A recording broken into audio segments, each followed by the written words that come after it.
जय जय जय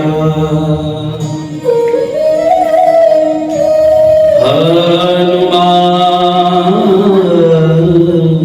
गोसाई कृपा करो गुरुदेव की नाहि।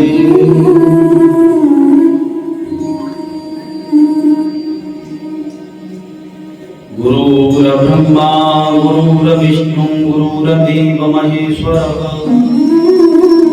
गुरुः साक्षात् परं ब्रह्म तस्मै श्री गुरवे नमः।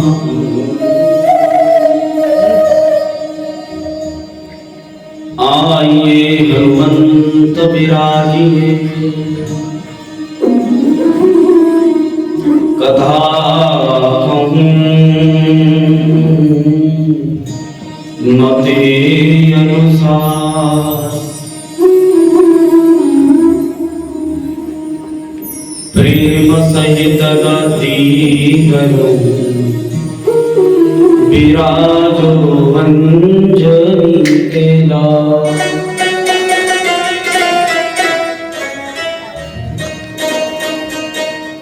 कर्पूर गौरम करुणावतारम कर्पूर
भगवान की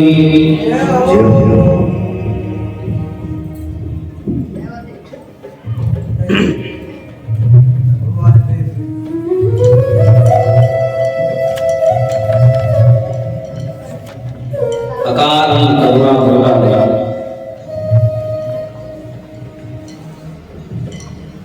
पटिपीतांबरधारी बालकृष्ण लाल की दिव्य कथा मोहनासिनी दिव्य सिंधु श्रीमद् भागवत महापुराण है।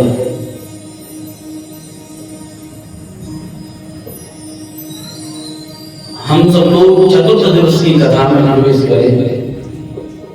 उससे पूर्व अपने मन और वाणी को शुद्ध करने के लिए हम भगवान के नाम का आश्रय लें। कुछ पल मस्ती के साथ हम भगवान का नाम गुनगुनाएंगे। श्री राम जय जय राम। श्री राम जय राम। श्री राम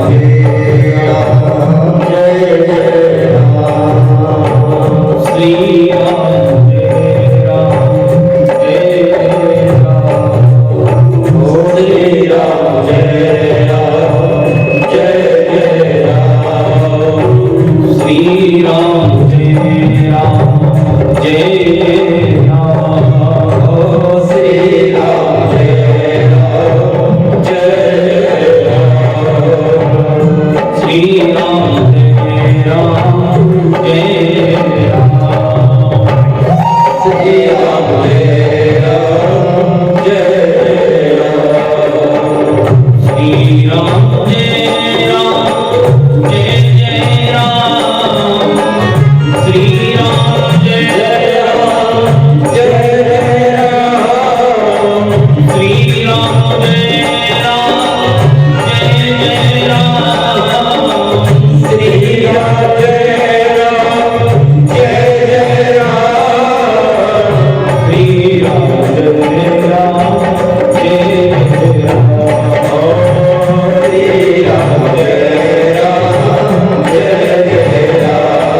भगवान ने अपने हाथों से इतने लोगों को नहीं तारा।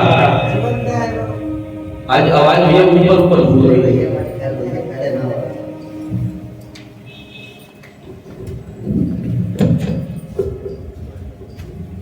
प्रेम से बोलिएगा जय सिया राम। जय सिया राम।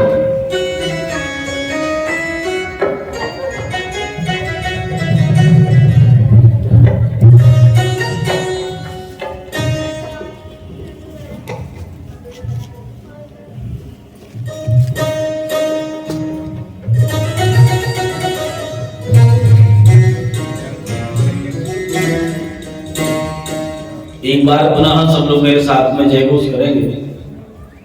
जय जय श्री राधे।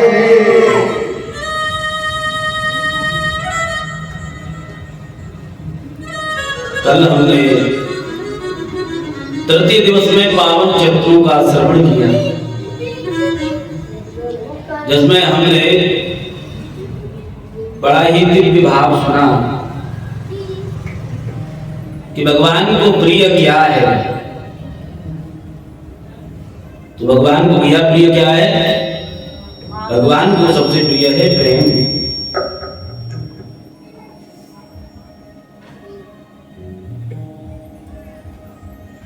कभी कभी जो प्रेम होता है, जब हम संसार से उसी प्रेम को करते हैं तो वो संसार का प्रेम हमको क्या करता है? मोह में डाल देता है। किसमें? मोह में।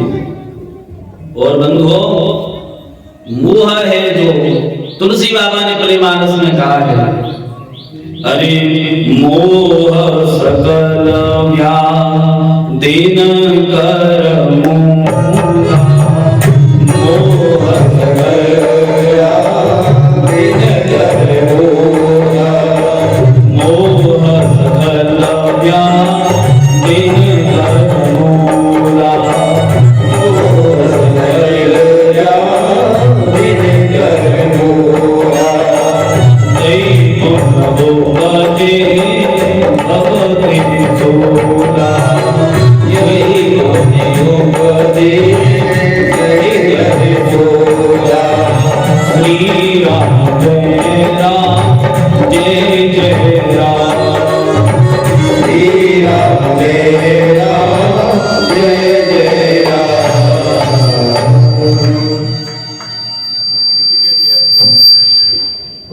ज़्यादा सीधी आ रही है, नहीं मार बची ये तो ये सीख रहे हैं, तो सीख में तो पहले क्यों हो जाते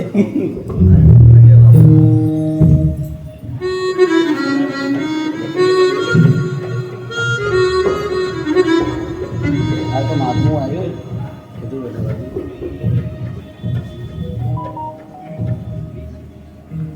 हम कहाँ चल रहे थे? जो मोह है, जो प्रेम है, अगर हम प्रेम संसार से करेंगे तो वो हमको मोह कहलाएगा।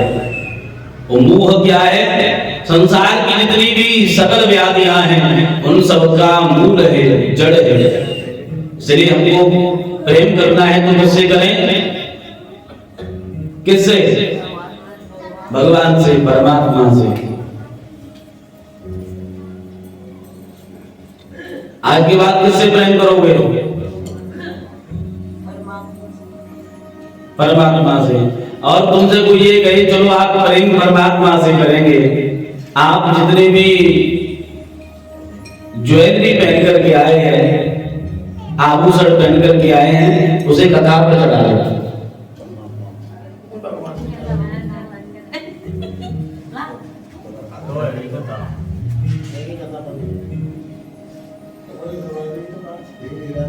हाँ, यही तो वो है। क्या कोई कुछ लेकर के आया था? वो क्या लेकर के कोई जाएगा? मैं ते मोर मोर ते माया, ये मेरा है, मैं मेरा, यही तो माया है। और भैया माया नचाती है, और जो मायापति है वो हमको अपनी गोद में उठाता है। इतना भेद है। बोलिए संत भगवान की जय हो। कल हमने स्वयंभू मनु के पुत्र दानपाल के चरित्र को सुना है। इधर ही पधारो महाराज। बोलो संत भगवान की जय हो। स्वयंभू महाराज के दूसरे पुत्र का नाम है प्रियव्रत। प्रियव्रतम भागवत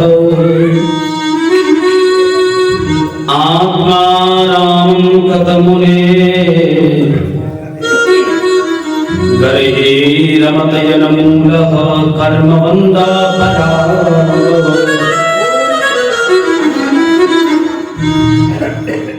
जो प्रियव्रत जी हैं वो संसार के सारे बंधनों को त्याग करके जंगल में चले गए। ब्रह्मा जी ने समझाया है आप जैसा सच्चा मनुष्य अगर सब चीज को त्याग देगा तो ग्रस्त धर्म कैसे चलेगा। उनको समझाया है। अच्छा पहले हम ये समझें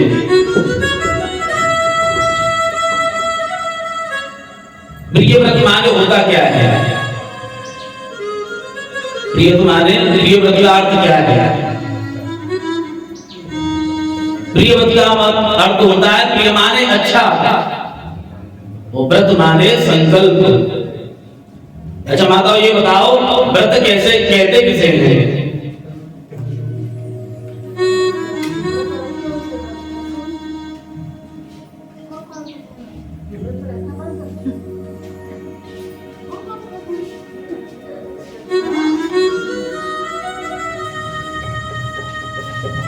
व्रत का हम व्रत करते हैं।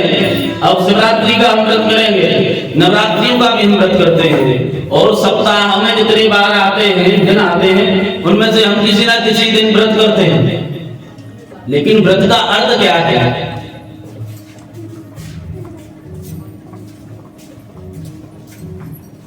व्रत का अर्थ है संकल्प। अब बहुत से लोग कहेंगे कि व्रत का मतलब है उपवास। व्रत को ही तो उपवास कहते हैं। सही बात है या नहीं। लेकिन उपवास में व्रत में अंतर है, दोनों में भेद है। जैसे गंगा जल में और जल में भेद है वैसे ही व्रत में और उपवास में भेद है।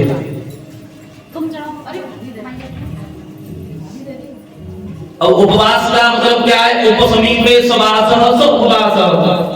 जो परमात्मा के समीप में रहे वहां वास करे उसको कहते हैं उपवास। और व्रत माने क्या है संकल्प दृढ़ निश्चय। और हम व्रत में क्या करते हैं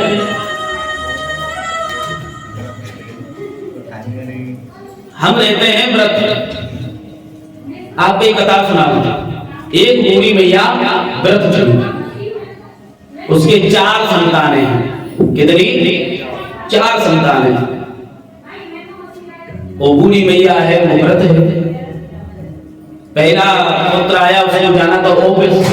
उसने पूछा भैया आप एकादशी व्रत है क्या कि हाँ। तो आपको कुछ लेकर के आए तो लाला 1 किलो सेब ले लो। ठीक। दूसरा पुत्र भी जाने को हुआ। उसने पूछा भैया व्रत है क्या कि हाँ। तो कुछ खाएंगे। एक काम करना कूटू का आटा ले आना तो शाम को पकौड़ी बन जाएंगी। अब तीसरे पुत्र की बारी आई। ने कहा भैया व्रत हो हाँ। तो कुछ खाएंगे। एक काम करना मैंगो से भी ले आना। अब कितने रह गए छोटा। उसने पूछा भैया कुछ लाना है क्या कि लाला वैसे तो मैं व्रत हूं और तेरे जो 3 भाई हैं उनको समय लगेगा। एक काम कर जैन मंदिर से बढ़िया तुम रबड़ी ले आओ। मैया सुबह ही सुबह 1 किलो रबड़ी पा गई। फिर जो पुत्र शाम को वापस आए 1 किलो सेब लेकर के आया तो 1 किलो सेब पा गई। उनकी जो धर्मपत्नी थी उन्होंने शाम को बढ़िया कूटू की पकौड़ी छानी, बढ़िया पकौड़ी चकाचक पाई। और जब मन नहीं भरा तो ऊपर से मैंगो शेक पी लिया। अब ये बताओ इसको क्या कहेंगे?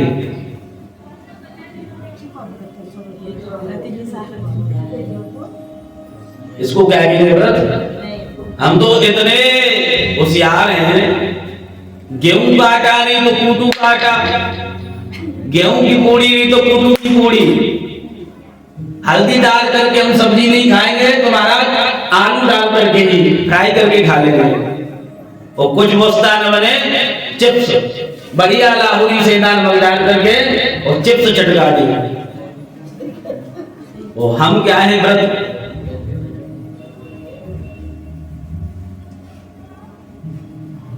व्रत का भाव क्या है पता है?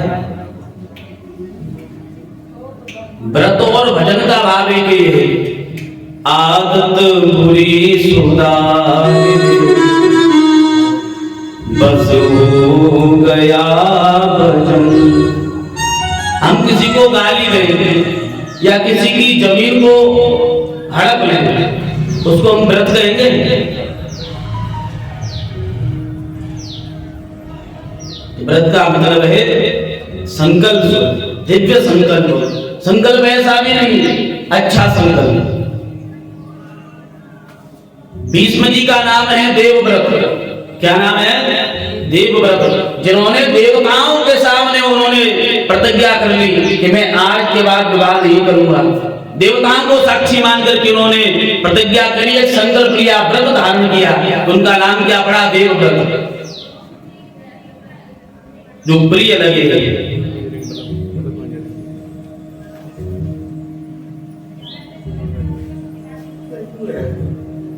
ब्रह्मा जी ने समझाया गृहस्थ धर्म अपनाओ। आप जैसा सुधरा गृहस्थ धर्म को अपनाएगा, आने वाली जो संतान होगी वो भी दिव्य होगी।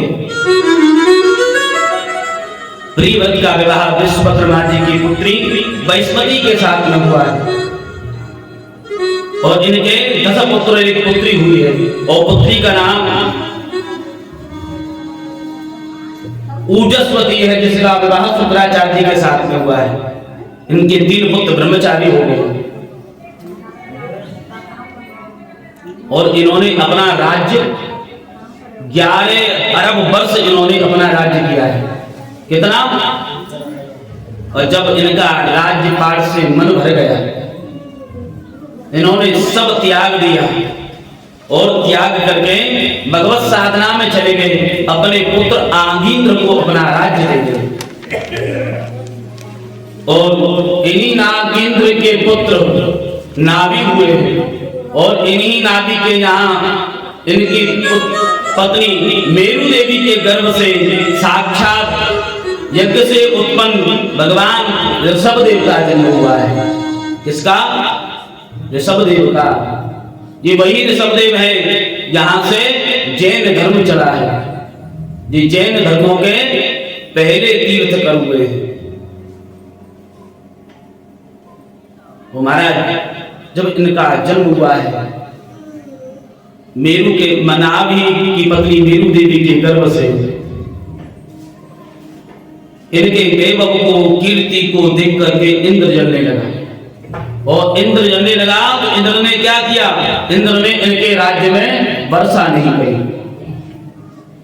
और जब वर्षा नहीं करी तो इन्होंने अपने ही, क्योंकि ये नारायण के अवतार हैं, हमारे यहाँ 24 अवतारों में ऋषभदेव जी का अवतार है। सनातन धर्म से जैन धर्म अलग नहीं है, सनातन का ही छोटा भाई जैन धर्म है।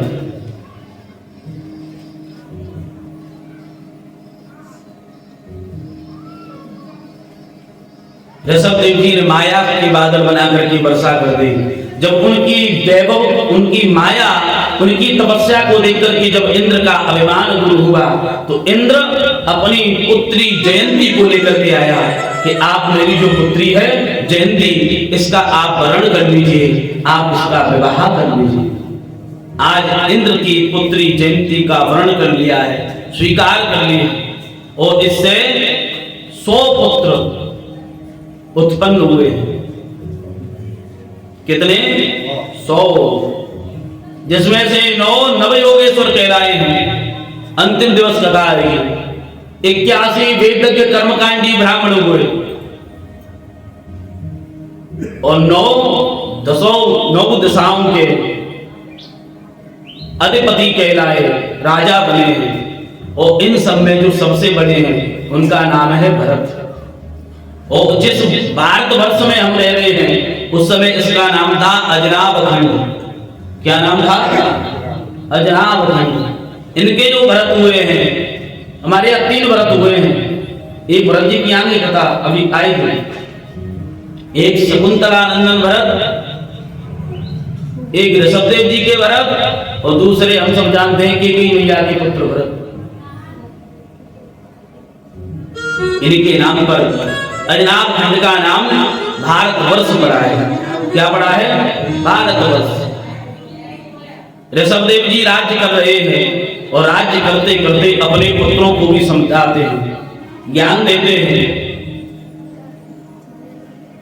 सत्संग करते हैं। जब सभा से आते हैं तो सत्संग करते हैं और सत्संग में एक ही बात कहते हैं कि पुत्रों एक बात बताओ, हमारा जन्म किसके लिए हुआ है? और मेरा मानना यह है कि ऋषभदेव जी ने अपने पुत्रों से नहीं, हम सबके लिए ये प्रश्न है कि हमारा जन्म किस लिए हुआ है।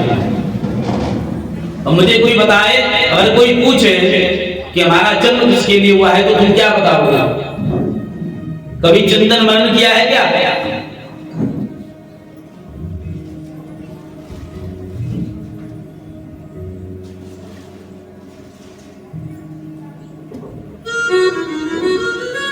सब बताने लगे कि हम तो, आप करते क्या हैं कि हम सुबह उठते हैं, पूजा पाठ करते हैं, फिर भोजन करते हैं, राजपाट का कार्य देखते हैं छोटा मोटा, और उसके बाद में फिर शाम को भोजन किया और सो गए। कभी कभी मंदिर के दर्शन कराते हैं। अच्छा, आपसे कोई पूछे कि हमारा जन्म किसके लिए हुआ है, आप क्या कहेंगे? आप सब लोग होशियार हैं, तो सब होशियार हैं, सब सत्संगी हैं। और मेरे ख्याल से 100-150 से ज्यादा कथा सुन ली होगी। इतनी तो माता भैया सुनी गई होगी कथा। पीछे बैठा था भागवत जी मां पावना कर दो, नहीं तो बैल बनना पड़े वो कल की कथा में आ गए। अगर कोई दिक्कत है तो कुर्सी ले लो।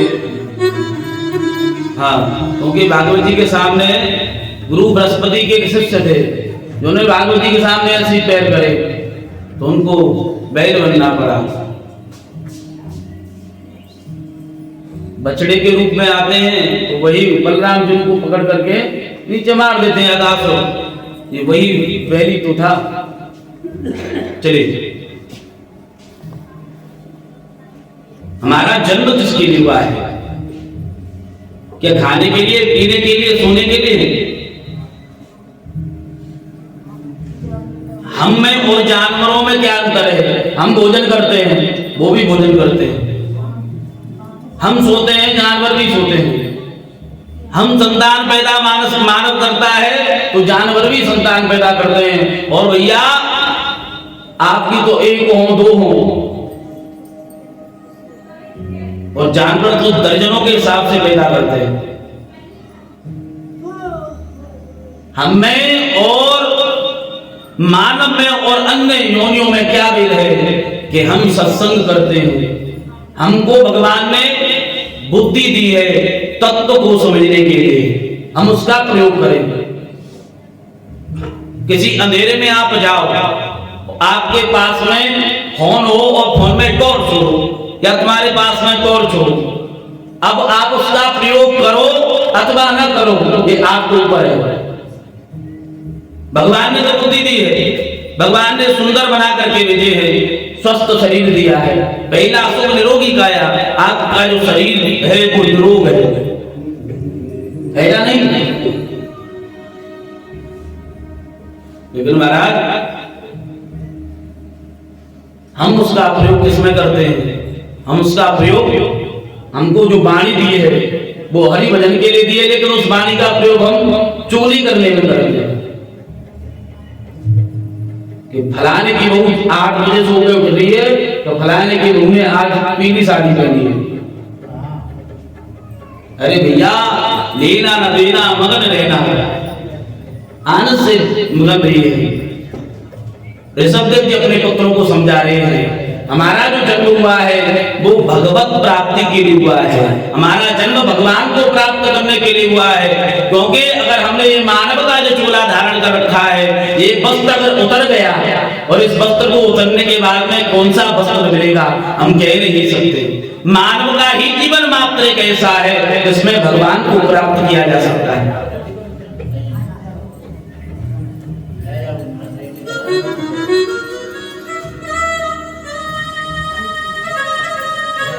जब सत्संग किया, सत्संग सुनते उनकी संतानों पर ऐसा प्रभाव पड़ा कि 81 सन्यासी होकर के बन चले गए।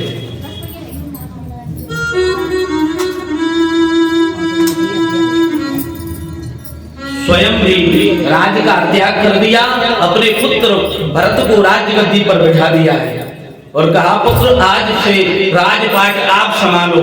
और दिगंबर वेश में आज ऋषभदेव जी महाराज निर्वाण की यात्रा पर निकले हैं और उन ऋषभदेव जी महाराज के शरीर पर वस्त्र नहीं है। आज एकदम दिगंबर, शरीर पर ना तो कोई कॉपी है ना ब्रह्मसूत्र है, मात्र दिगंबर होकर के बन चले गए। अब बंधुओं, बन जाने के बाद में अब क्या हुआ? अब तो लोगों की भीड़ लगने लगी। उन्होंने कहा कि बड़ा महात्मा आया है, कोई ऐसा महात्मा है जो ना तो वस्त्र पहनता है, उसका शरीर तेज से पूर्ण है। नारायण के अवतार हैं तो तेजो में तो होंगे। अब ऋषभदेव जी सोचते हैं, अरे ये क्या हुआ? मैं आया था मोह बंधन से छुटकारा पाने के लिए, या तो मेला लगने लगा। अब क्या करेंगे? अब उन्होंने कहा ऐसे काम नहीं चलेगा, अब मुझे अभिनय करना पड़ेगा, पागल का अभिनय करना पड़ेगा। आज ऋषभदेव जी ने अपनी ऐसी वृत्ति बना ली कि अब तो यहाँ बैठे ऋषभदेव जी, जहाँ लेटे वहीं मलमूत्र का त्याग कर रहे हैं, न तो शरीर स्वच्छ करें। लेकिन एक चीज सोचने की है, एक बात समझना, छोटा सा बालक भी अगर मल का त्याग कर दे तो बदबू आती है, लेकिन ऋषभदेव जी महाराज के शरीर से दुर्गंध नहीं आ रही, उनके शरीर से सुगंध आती है। वो सुगंध किसकी है? वो सुगंध है परमात्मा की। क्योंकि उन्होंने अपनी साधना को साध लिया है, जो साधना को साधे वही तो साधु। आज ऋषभदेव जी महाराज ने अजगर बत्ती को धारण कर लिया। अब तो लोग कहें, अरे ये कैसा महात्मा है?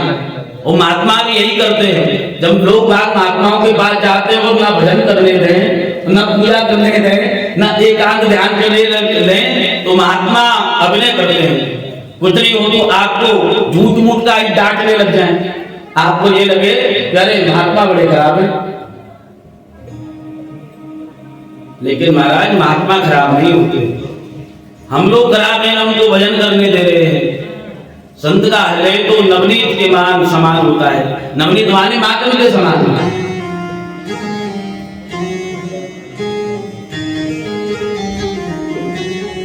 बड़े भाग्य जब जानिए, जब मिल गए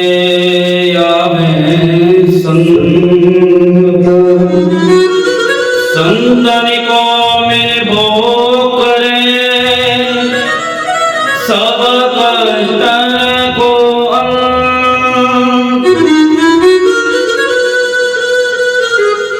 संत तो साक्षात प्रयागराज हैं, साक्षात कुंभ।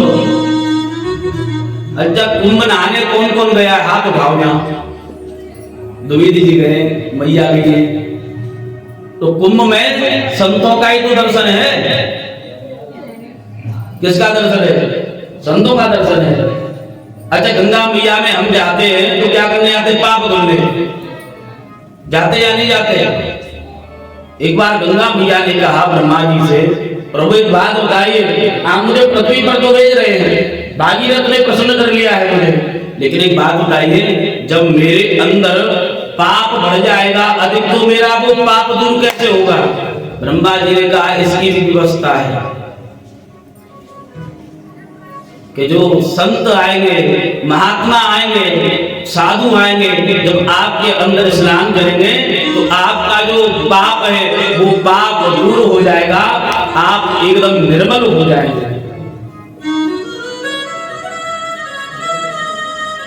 मैं कल कह रहा था, भगवान स्वयं कहते हैं मेरे जो खाते में नहीं होता वो मैं नहीं दे सकता, लेकिन अगर किसी महात्मा ने, किसी भक्कड़ बाबा ने भी कह दिया कि ये कार्य होना चाहिए, तो भगवान कहते हैं ये पत्थर गिरी क्या होगा, चाहे वो मेरे पास हो या न हो, करना पड़ेगा, और करता है भगवान।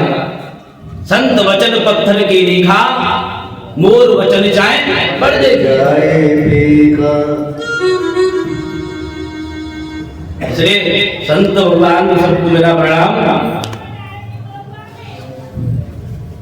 आज ऋषभदेव जी महाराज ने अजगबत्ती को धारण कर लिया। एक दिन जंगल में अग्नि लगी, अपने शरीर को, पंचभौतिक शरीर को, उस अग्नि में पंचभौतिक शरीर को लेकर के मानो प्रवेश कर गए हो, महानिर्वाण की यात्रा करी है। यहीं से जैन धर्म चला है, ये पहले तीर्थकर हुए हैं। हाँ, जैन धर्म संस्कृति का यहाँ से प्रादुर्भाव है। और तीर्थकर जिसे कहते हैं जिनके चरण यहाँ पड़ जाएं और चरण पड़ने के बाद में तीर्थ लगे, उसको कहते हैं तीर्थकर। जैसे हमारे यहाँ 24 अवतार हैं, ऐसे ही इनमें 24 तीर्थकर होते हैं। भरत जी के ऊपर भी इनके पहले पुत्र हैं। उन्होंने कहा ऐसे दिव्य महात्मा की हम संतान हैं, राज्य कर रहे हैं लेकिन राज्य में मन नहीं लगता। इन्होंने अपने पुत्र सुमति को राज्य सौंप दिया, और राज्य सौंपने के बाद में सीधे चले गए हरिहर क्षेत्र, पुलहाकाश्रम क्षेत्र, गंडकी नदी के किनारे, दामोदर कुंड के पास में। जो गंडकी नदी कहाँ है? नेपाल में। और शालिग्राम भगवान भी कहां से निकलते हैं? गंडकी नदी से। और उनकी एक विशेषता है, अब कोई कहे कि असली शालिग्राम और नकली शालिग्राम की क्या पहचान करें?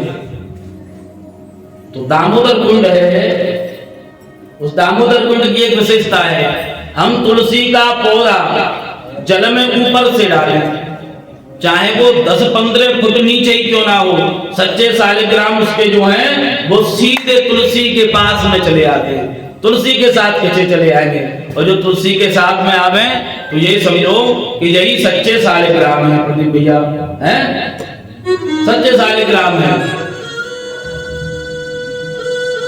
वहीं बैठ करके वो भगवान सूर्य की उपासना कर रही है भरत जी। उस नदी के किनारे सूर्य किसकी उपासना कर रहे हैं? सूर्य की, गायत्री की उपासना कर रहे हैं। सूर्य को नारायण कहा जाता है, चंद्रमा को नारायण कहा जाता है, अग्नि को नारायण कहा जाता है। क्यों?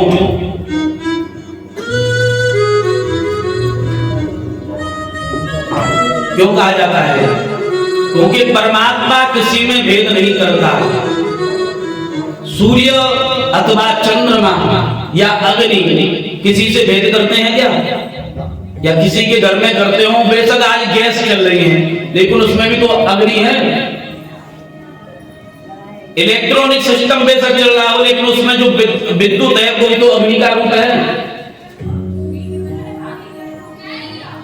पहले चूल्हे का पूजन होता था, भट्टी का पूजन हो रहा है, गैस सिलेंडर का पूजन हो रहा है, वो तो उसी स्थान पर रहा है। किसी के लिए शायद भेद करा हो कि तुम्हारे यहाँ तो रोटी पकेगी पक्की, पड़ोसी की पकेगी कच्ची, कभी भेद किया है? या तुम्हारे यहाँ सूर्य प्रकाश देते हो सूर्य नारायण, पड़ोसी के यहाँ न देते हो? या चंद्रमा की किरणें जो शीतल किरणें हैं रात्रि की, चांदनी है, वो पड़ोसी के घर पे आती हो, तुम्हारे यहाँ आती हो, जो भेद ना करे उसको नारायण कहा जाता है। उस सूर्य नारायण की साधना कर रहे हैं। और आपको एक बात बताऊं, जिनके छोटे बालक पढ़ाई कर रहे हैं, पढ़ने में मन नहीं लगता या उनकी बुद्धि कमजोर हो चुकी है, वो एक उपाय करें। अब तुमको ये टोटका बता रहे हैं, टोटका नहीं बता रहा कि टोटका तो प्रदीप मिश्रा जी बताते हैं, हम न जानते टोटका होगा। एक उपाय है, उपाय क्या है? अपने बच्चों पर कावे के पात्र में लाल पुष्प लेकर के, लाल पुष्प न हो तो लाल चंदन डालें और उसमें चावल डालें। चावल माने टूटा नहीं होना चाहिए, अक्षत होना चाहिए। और उसको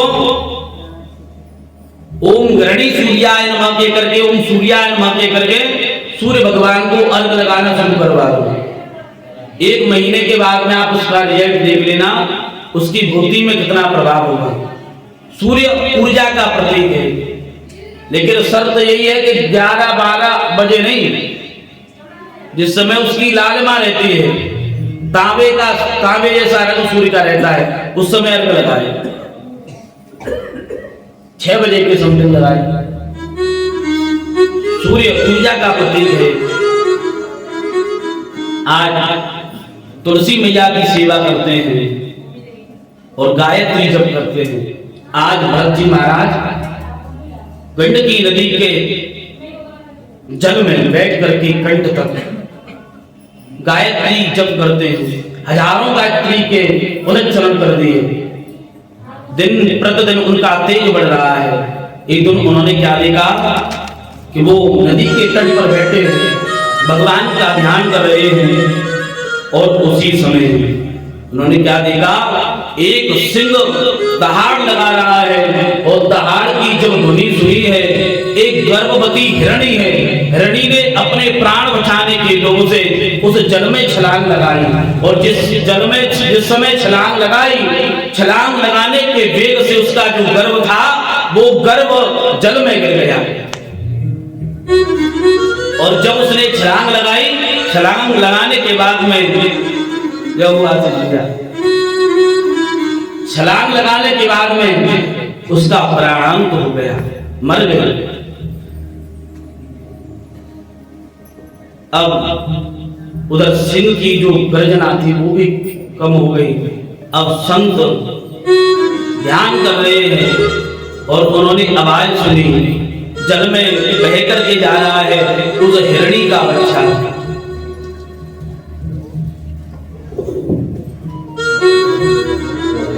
जल में बह करके जा रहा है उस हिरणी का बच्चा।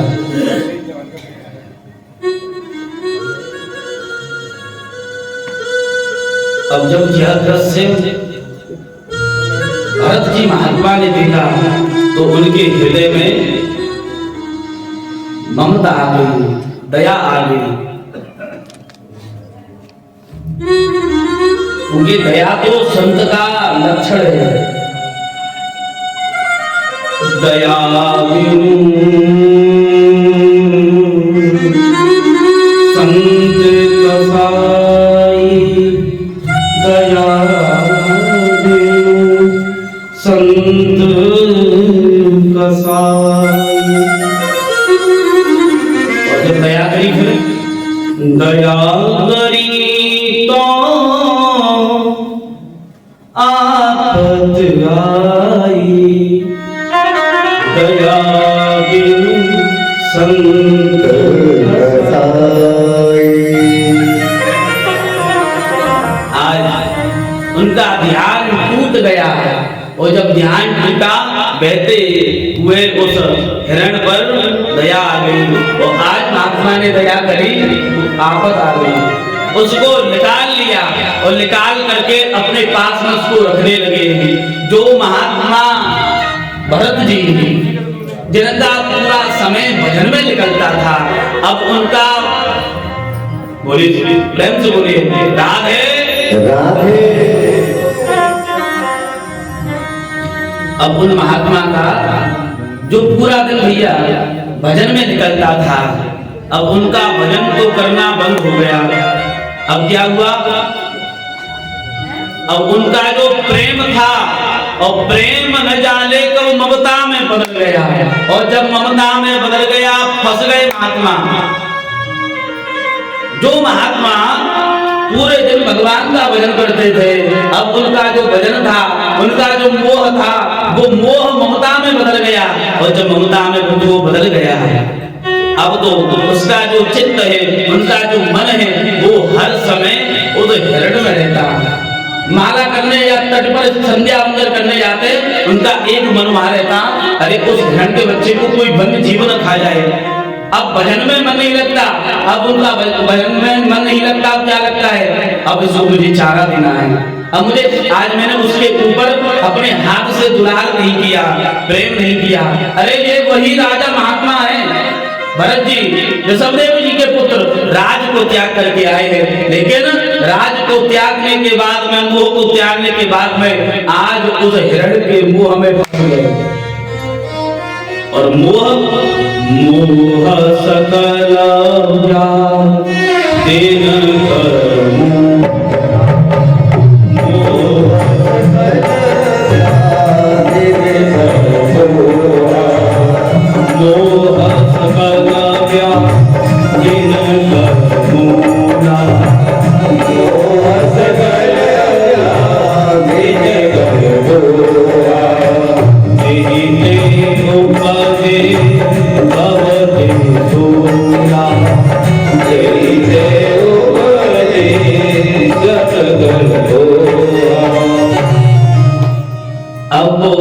मोह तो सकल व्याधियों का मूल है प्रभु।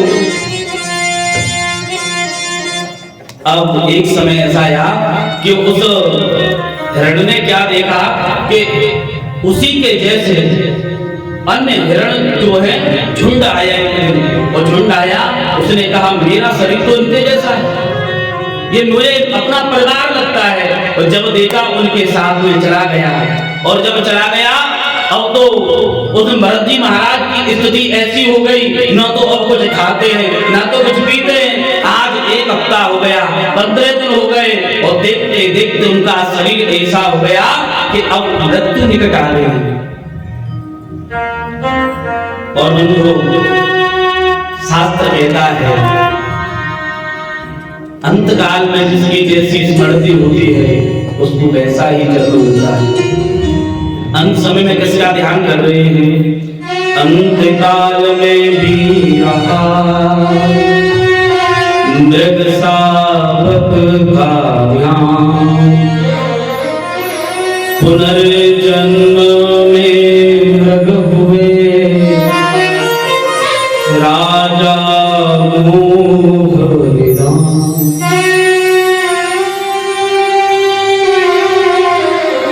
अब अंत समय में उनका स्मरण किसका रहा, हिरण का। अब उस राजा का जो जन्म, इन महात्मा का जन्म हुआ है, अब किसका हुआ है, उसी मृग का। हिरण योनि में जाना पड़ा, अब हिरण योनि में आ गए हैं, लेकिन अब इन पर भगवत कृपा है, भगवत प्रकार का जो फल है वो कभी नष्ट नहीं होता। हम आज भगवान के नाम को ले रहे हैं, लेकिन बंधु याद रखना, आज हमको इस चीज का फल मिले न मिले, लेकिन इस जन्म में नहीं तो अगले जन्म में मिलेगा, लेकिन मिलेगा। प्रमाण के लिए देखिए, उस भजन के तप के प्रभाव से उन महात्मा को आज अपने इस मृग के जन्म में, उस जानवर की योनि में, मृग के हिरण की योनि में आकर के पूर्व जन्म स्मरण है। अब क्या करते हैं वो, अब तो एक ही काम करते हैं, अब जो सूखी सूखी घास है उसको खाते हैं, क्योंकि उनको पता है जो सूखी घास है ना उसमें कोई कीड़ा नहीं होगा, कोई कीट नहीं होगा। अब झुंड से अलग रहते हैं, और एक दिन दावाग्नि लगी। दावाग्नि इसे कहते हैं, लकड़ियों में लकड़ियां घिस गई, घर्षण हो गया, अग्नि प्रकट हो गई। अग्नि प्रकट हुई तो उस जंगल में आग लग गई, और उस जंगल में आग लगी तो उस हिरण के बच्चे ने भी अपने शरीर को त्याग दिया। अब उनका तीसरा जन्म, अब तीसरा जन्म कहाँ हुआ है, यस्तु तत्र पुमांस्तस्त्वं परम भागवतं राजिप्रवरं मृत्युथ्रष्टमृगशरीरं चमरशरीरं विप्रतं गोत्तमाहु। अब तो उनका जन्म आंगिरस गोत्र के कुल में जन्म लिया है, ब्राह्मण परिवार में जन्म लिया है।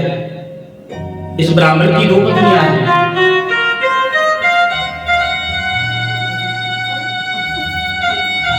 एक पत्नी के 8 संतानें हैं और दूसरी पत्नी के गर्भ से जुगल जोड़ी ने जन्म लिया है। भरत जी ने अकेला जन्म नहीं लिया है, इनके साथ में इनकी बहन ने भी जन्म लिया है। जिस समय जन्म हो रहा था उसी जन्म के बाद में कुछ समय के बाद में इनकी मां का प्राणांत हो गया। अब प्राणांत हो गया तो आप जानते होंगे बंधुओं, सौतेली मां का व्यवहार कैसा होता है, सौतेले भाइयों का समाज में व्यवहार कैसे होता है।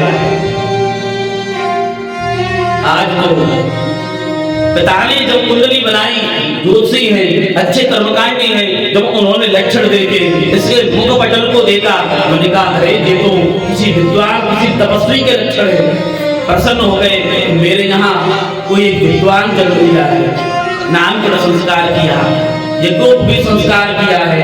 अब उनको पढ़ाने के लिए बैठे हैं और महाराज जैसे पढ़ाने के लिए बैठे हैं उनको आज गायत्री मंत्र याद करने के लिए दे दिया। गायत्री मंत्र याद करने के लिए दे दिया है, पट्टी पर लिख करके दे दिया है कि आपको ये चतुष्पदा गायत्री 4 खंडों में गायत्री को आपको याद करना है। आज 1 हफ्ता हो गया, 15 दिन हो गए, 1 महीना हो गया, लेकिन भरत जी महाराज एक मंत्र को नहीं सुना पाए। उनके पिता ने अपने सिर को ठोका, अरे मैंने तो समझा था कि मेरे घर पर कोई विद्वान पैदा होगा, ये तो जड़ पैदा हुआ है। और इनका नाम पड़ गया जड़ भरत। क्या नाम पड़ गया? जड़ भरत। क्योंकि जड़ भरत जी जानते हैं आज ये मुझे गायत्री मंत्र याद करने के लिए दे रहे हैं। कल मुझसे कहेंगे कि सत्यनारायण भगवान की कथा करके आओ जन्मांती ना, परसों कहेंगे कि विवाह करा करके आओ और मुझे इसी चक्कर में लगा देना।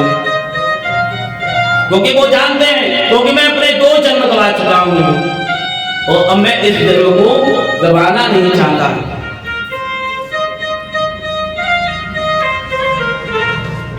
कुछ समय के बाद में पिता का भी प्राणांत हो गया, भाइयों की शादी हो गई। अब जो भाभी आई है, भाई तो पहले से सताते ही थे, माता सताती थी, लेकिन अब तो भाभियों का राज आ गया। अब भाभी क्या करती है, 2-3 दिन पहले की जो रोटी होती है इनको दे देते हैं, भोजन बच जाता है जैसे जानवरों को देते हैं वैसे इनको दे देते हैं। लेकिन भरत जी महाराज ऐसे परम भागवत हैं जिनको अपने शरीर का ही भान नहीं है, वो तो हर समय अपनी मस्ती में रहते हैं, मस्त राम मस्ती में, एकदम मोटे ताजी। चाह गई चिंता नसी मनवा बेपरवाह, जिसको कुछ ना चाहिए वो ही साहंसा। भरत जी महाराज को किसी भी प्रकार की चिंता नहीं हुई, और जिसको किसी भी प्रकार की चिंता नहीं उसको क्या लेना क्या देना।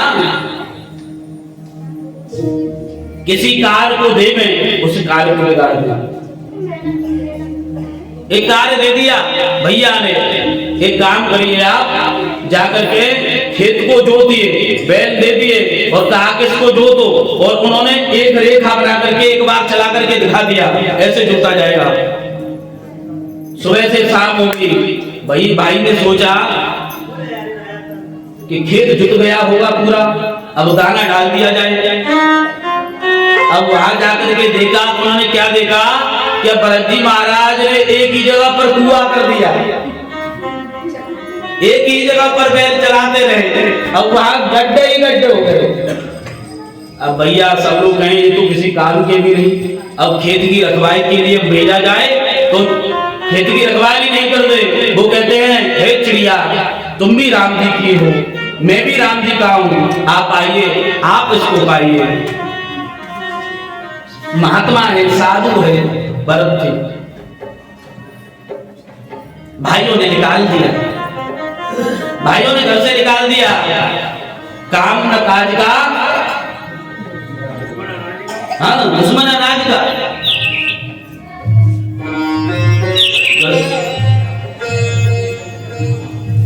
आज घर से भी निकाल दिया, घर से निकाल दिया। और जब घर से निकाला, अब महात्मा भरत जी को ये नहीं पता मुझे जाना कहाँ है, चले जा रहे हैं मस्त। एक राजा, चोरों का राजा, दस्यु राजा, उसने संकल्प लिया था कि मेरे संतान होगी तो मैं एक बलि दूंगा। उनकी बलि का जो पशु था वो वहां गया, काली मैया को भेंट चढ़ा दी।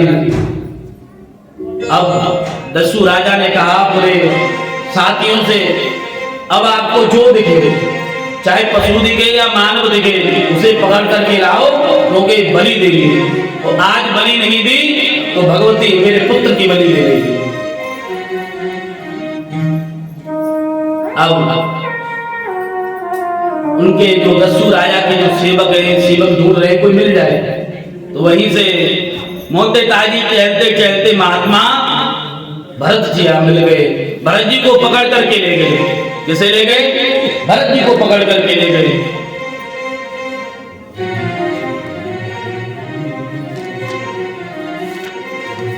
अब भरत जी को नहलाया, बुलाया, भोजन कराया। अच्छा, भरत जी को यही नहीं पता हो क्या रहा है, भरत जी को ये नहीं पता हो क्या रहा है। टीका लगा दिया और भगवती काली के सामने उनको पहुंचा दिया, काली मैया के सामने उनको पहुंचा दिया कि इनकी ही बलि लगेगी। भरत जी महाराज हाथ जोड़कर जी खड़े हैं। जिस समय बलि लगाने वाला जो तांत्रिक गुरु था उसने कहा अब बलि लगाइए, और जैसे ही बलि लगाने के लिए जैसे ही खड़ग को उठाया है, और जिस समय खड़ग को उठाया है तो भगवती काली जो है, भगवती काली से ये दृश्य नहीं देखा गया। उन्होंने कहा अरे ये तो ऐसा परमात्मा का भक्त है, इसे कुछ हो गया तो मैं प्रभु को क्या जवाब दूंगी। आज भगवती काली उस मूर्ति को फाड़ करके प्रकट हो गई है, और भगवती जैसे ही भगवती प्रकट हुई है अपनी ही उस खड़ग से उन दुष्टों का संहार कर दिया है, उनको समाप्त कर दिया। बलि तो आज सोचने की बात है कि बलि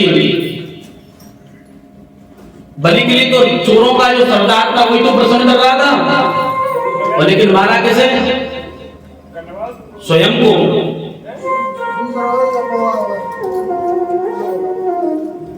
उनकी परमात्मा भी नहीं चाहते किसी सज्जन को सताया जाए, और हम किसी को सताएंगे तो परमात्मा भी हमारी वही स्थिति करेगा जो इन चोरों की हो गई है। लगाओगे? इसलिए बंधुओं, हम भगवती को प्रसन्न करने के लिए हम ये कहें कि भगवती को हम किसी अन्य की बलि लगाएं। अच्छा, यहाँ एक चीज स्पष्ट हो गई कि बलि से देवी प्रकट प्रसन्न नहीं होती। बलि से प्रसन्न होती तो आज भरत जी की बलि लग जाती है, लेकिन बुरा न लगे तो बात करूंगी।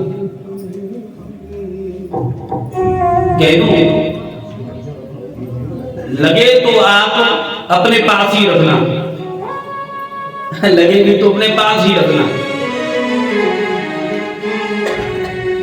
आरती में हम गाते हैं हम सबके प्राणपति। जगदीश को हम क्या कहते हैं? हम सबके प्राणपति। हम सबका प्राणपति वो है। तो एक बात, जब संकट हम पर आएगा तो हम किससे कहेंगे? उसी प्राणपति से। लेकिन हम कहने कहां जाते हैं पता है?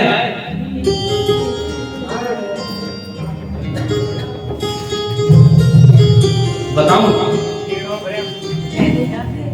हम कहने जाते हैं जो महामुर्दा गड़ा है।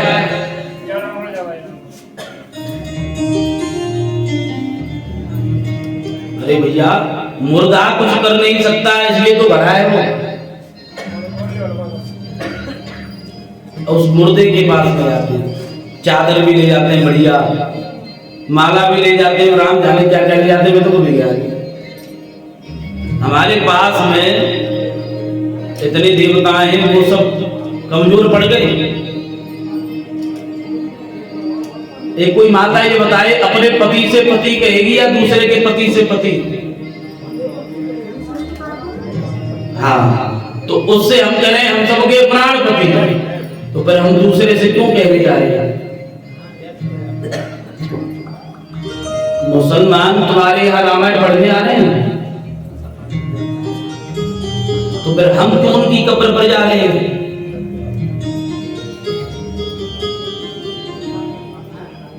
ये थोड़ा सोचने का विषय है।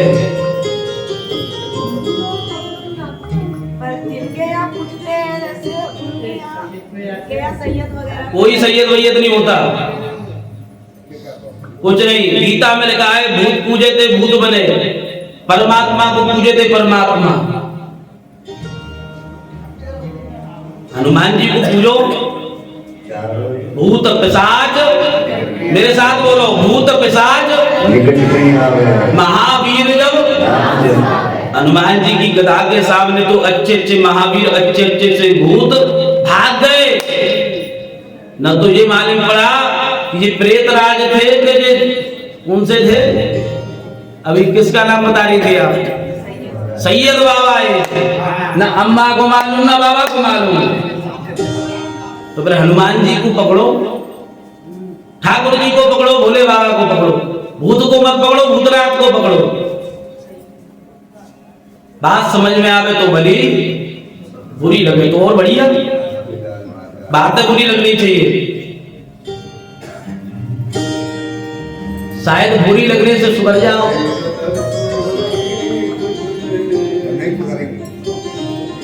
नहीं सुधरेंगे तो भैया तुम्हारा भविष्य आपके हाथ में है, वही मरेगो। बिल्कुल महात्मा जी ने कह दी, बिल्कुल सही बात है। चलिए, हम भगवती जिस प्रकार प्रसन्न हुई है वैसे हम भगवती को प्रसन्न करें। भैया भेंट सुनाओ। बिगड़ी हुई तकदीर माँ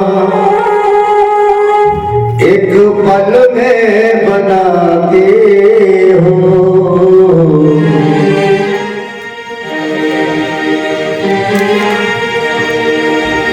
तेरा दर्द हकीकत में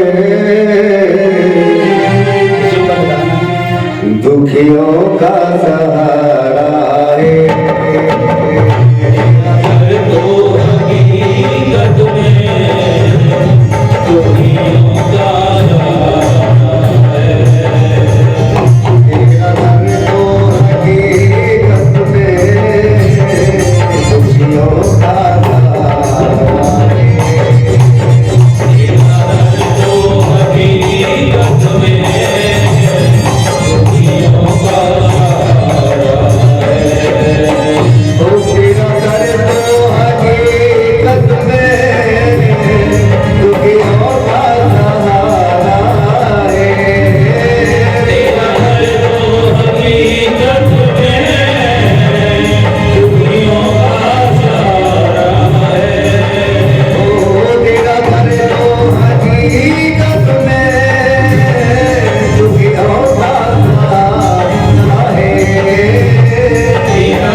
बोले जगदम्बा मैया की जय।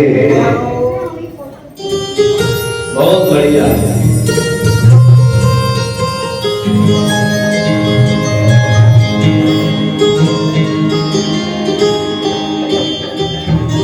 कथा कहाँ चल रही थी? कहाँ चल रही थी कथा? आज आप यहाँ से बता दोगे, वहीं से कथा शुरू। आप कह दोगे कृष्ण जन्म तो कृष्ण जन्म, और आप कह दो राम कथा तो राम कथा। बता तो चलिए कहाँ चल रही थी कथा? अरे भैया ने तेरी मेहनत से गाया है, तेरा दर्द तो हकीकत में दुखी होगा निकाला है। भगवती जगदम्बा, जगदम्बा काली प्रकट हुई है।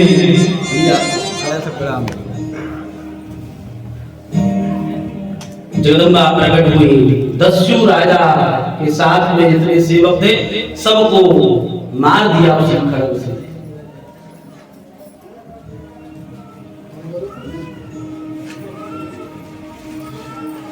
महात्मा भरत जी का भाव ऐसा है, बोले भक्तवत्सल भगवान की जय। बड़ा ले लो।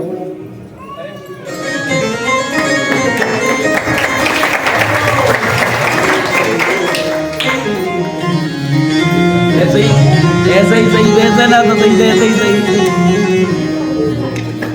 काली कमली वाला मेरा यार है, मेरे मन का मोहन तू दिलदार है। काली कमली वाला मेरा यार है, मेरे मन का मोहन तू दिलदार है। काली कमली वाला मेरा यार है, मेरे मन का मोहन तू दिलदार है। काली कमली वाला मेरा यार है, मेरे मन का मोहन तू दिलदार है। प्रेम से बोलिएगा जय जय श्री राधे। अच्छा, कुछ सुख ऐसे होते हैं जो महसूस कर लिए जाते हैं, वो बाद में बताएंगे मुझे सुख कौन से, वो बात। चलिए आज एक बार पुनः सब लोग एकाग्रता के साथ बोले राघवेंद्र सरकार की जय। उसी भाव के साथ में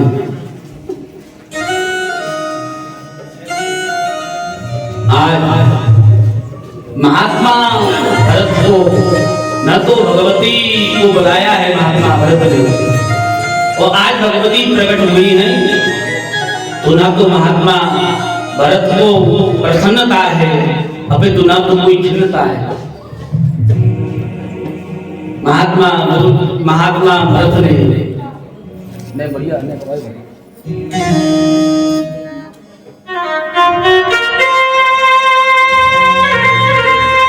आज महात्मा भरत ने न तो भगवती को प्रणाम किया है, वहां से चले गए। भरत को ये भी नहीं पता मुझे जाना कहाँ है। महात्मा भरत जा रहे हैं, तो जाते जाते महात्मा भरत जी का अब मिलन रघुगढ़ राजा से। एक राजा है सिंधु सोबीर देश का, जिसका नाम है रघुगढ़। क्या नाम है? रघुगढ़। आज वो राजा कपिल मुनि से सत्संग करने के लिए जा रहा है। वो जो पालकी धोने वाले 4 कहार होते हैं, उन 4 कहारों में से एक कहार की तबीयत बिगड़ गई। अब चाहिए तो पालकी के लिए कितने लोग? 4। अब राजा कहता है कि यहाँ तक भी आप की नजर जा रही है, ये सब मेरा राज्य है और मेरे राज्य में जो भी प्रजा है वो सब मेरी सेवक है। आपको जो दिखे आप उसको पकड़ लो।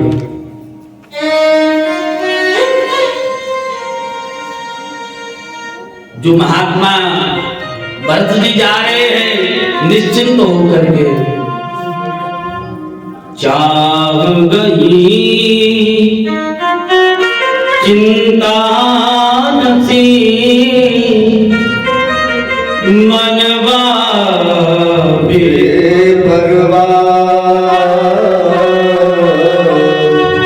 जिसको कछु ना चाहिए कोई सा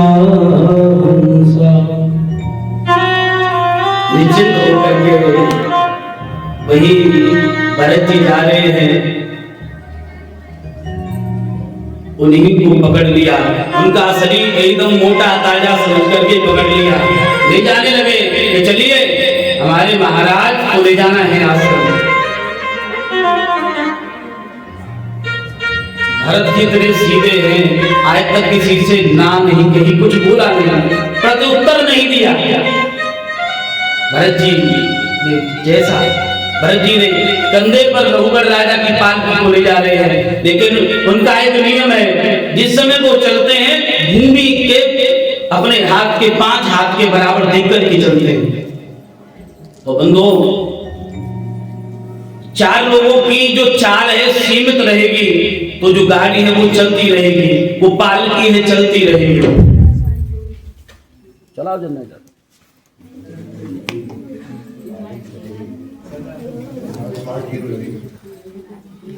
काम करते हो जो बताया दो कि रहुआ भाई कभी हमारे ऊपर सत्संग का इतना प्रभाव नहीं पड़ता जितना प्रभाव किसी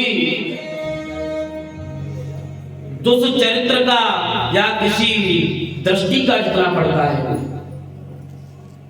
अजामिल जो ब्राह्मण है, वेद पाठी है, भगवान की संध्या वंदन करता है, भगवान का जप तप स्वाध्याय सब करता है। एक दिन किसकी धर्मपत्नी के साथ में नित्य यज्ञ करता है। अपने पिता की पूजा के लिए एक बगीचे से पुष्प तोड़ने गया है। उसी समय से क्या देखा, एक उल्टा स्त्री को एक पतित व्यक्ति के साथ संसर्ग करते हुए देखा। जब दोनों का संसर्ग देखा, इसकी जो बुद्धि है वो बिगड़ गई। अब एक बात सोचने की है, जिन चरित्रों यहाँ तो अजामिल को 2.5 मिनट के इस संसर्ग ने उसकी बुद्धि को बिगाड़ दिया, और हम हर समय अपने बच्चों को वो क्या चलता है, फायर बोलते, क्या बोलते हैं उसे, हैं कौन सी फायर, जो भी फायर हो, अरे उसमें ये रहता है कि जिसके हाथ में फोन रहता है वो गोली चलाता है। अरे भैया आए तो फोन में गोली चला रहा है, ऐसा अभ्यास बढ़ जाएगा कि कल तो हो सकता है आप पर ही गोली चलाए।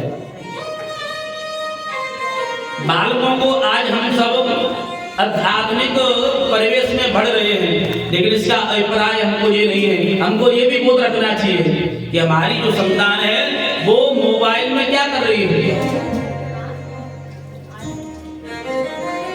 इसका बोध हमको रहना चाहिए या नहीं। बालक छोटे छोटे बालक पढ़ने के लिए विद्यालय जा रहे हैं या हमारी बहनें विद्यालय जा रही हैं, हमको ये भी देखना चाहिए बंधुओं कि वो विद्यालय पहुंच रही है या नहीं, या विद्यालय में जाकर के पढ़ रही है या नहीं। कथा गा करके बजा करके इस कान से सुन करके इस कान से निकालने का भाव नहीं। कथा का मतलब है कि हम अपने जीवन में उसको उतारे, धारण करें, सत्य का संग करें। लेकिन महाराज जी आज की बड़ी विडंबना ये है कि कथा कोई सुनना नहीं चाहता। अबे तो ऐसा नहीं कि लोग कथा नहीं सुनाते, सुनना पसंद नहीं करते, क्योंकि ये कहावत है जो कड़वी चीज होती है वो पसंद नहीं करते, और जो औषधि कड़वी है वही फल अधिक देती है। शहद में मिलाकर के चाय को, लेकिन वो इतना लाभ नहीं देगी। अजामिल ने जब वो दृश्य देखा उसकी बुद्धि बिगड़ गई। उस स्त्री के पास में गया, उसने निर्णय कर लिया 2.5 मिनट में मैं क्या तुमसे प्रेम करता हूं, मेरे साथ चलो। घर गया, घर पर उसकी पत्नी थी, उस पत्नी का त्याग कर दिया। पत्नियों के हाथ में 3 चीजें होती हैं। कितनी? मुंह से बोला करो, कितनी? धर्म। यहां धर्म रहता है, वहां स्त्रियों की संख्या अधिक है। दूसरा अर्थ, भैया लोग बाहर से कमा करके लाएंगे, कहां रखेंगे? घर पर देवियों के पास में रखते या नहीं रखते? वो बात अलग है कि आजकल अकाउंट में जमा रहता है, धर्मपत्नी का अकाउंट अलग है और भैया का अकाउंट अलग है, वो बात अलग है। हाँ, धर्म अर्थ। तीसरा काम, संसार में कोई ऐसा हो नहीं जो बिना स्त्री के संतान हो सकती है क्या? आजकल वो तो हमने सुना है, राम बजाय बिना पुरुष के तो होने लगे हैं, लेकिन बिना स्त्री के नहीं।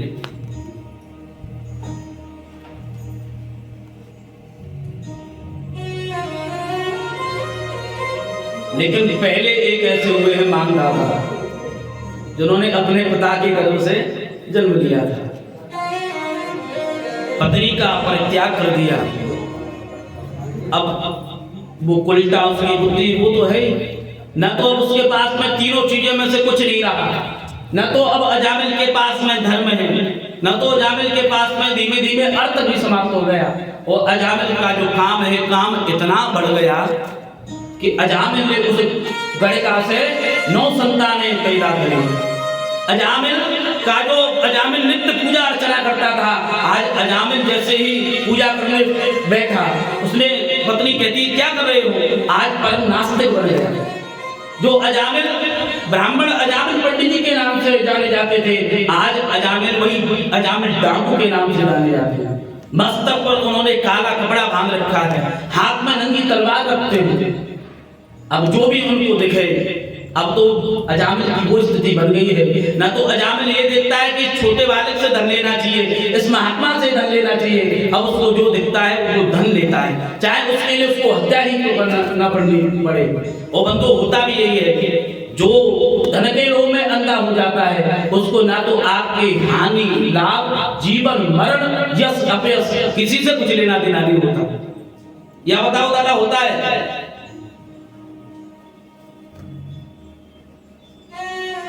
समय बीतने लगा, ऐसे ही एक बार जैसे महात्मा जी बताए हैं, ऐसे ही अयोध्या जो राम जी की पावन भूमि है, उस भूमि से कुछ संत अपने शिष्यों की मंडली को लेकर के आज वृंदावन जा रहे हैं,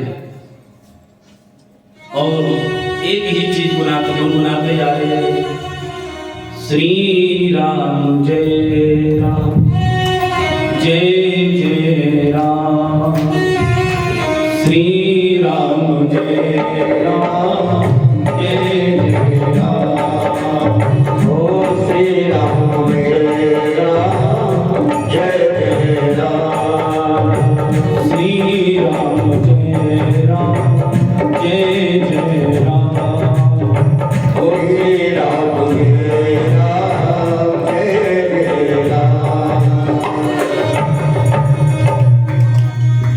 संत महात्मा राम राम कहते जा रहे हैं।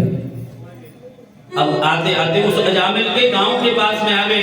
जैसे ही नगर में आए, उस गांव में एक से पूछा, अरे भैया आपके गांव में कोई महात्मा कोई ऐसा है जो हमको भिक्षा दे सके?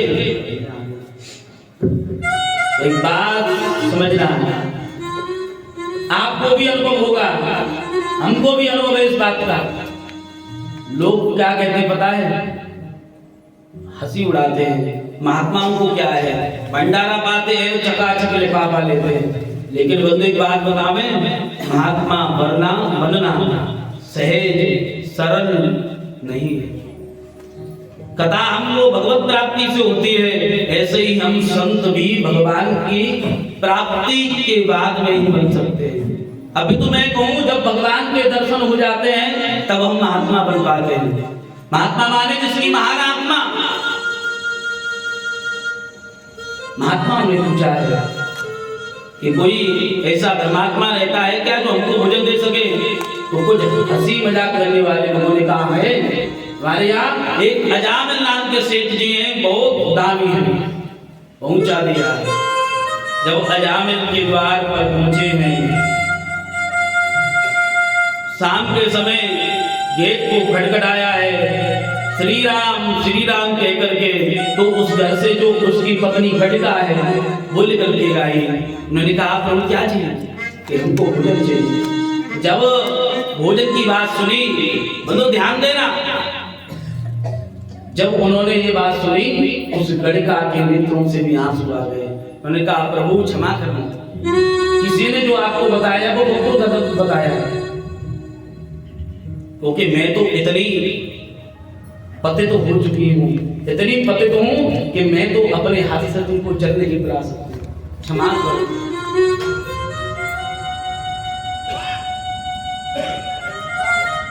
थोड़ी देर बाद कहती है प्रभु अगर चाहो तो मैं आपको सीरा दे सकती हूँ, सूखी वस्तु दे सकती हूँ, सामग्री दे सकती हूँ। महात्माओं ने सूखी सामग्री दे दी और सूखी सामग्री लेने के बाद में एक भट्ट वृक्ष है, उस भट्ट वृक्ष के नीचे अपना भोजन प्रसादी को प्रदीप दिया, पकाना शुरू कर दिया। भोजन प्रसादी पकाई, भोजन प्रसादी तैयार हो गई। भोजन प्रसादी तैयार होने के बाद में महंत जी ने ठाकुर जी को भोग लगवाया है और ठाकुर जी को भोग लगवाने के बाद में सभी शिष्यों ने पाया है और सभी शिष्यों ने पाया है। उसके बाद में जैसे ही महात्मा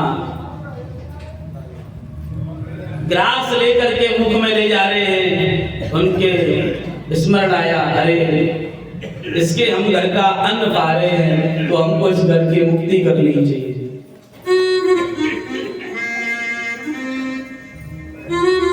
भोजन पाया, रात्रि के 2:30 बजे अजामिल डाकू आया। अजामिल ने जब बाहर देखा, अरे संत मंडली बाबा, चारों तरफ बाबा ही बाबा हैं। आकर के कहने लगा, अरे यहाँ से उठो, किसने कहा है यहाँ रुकिए। इतनी जब आवाज सुनी तो घटिका निकल के आई।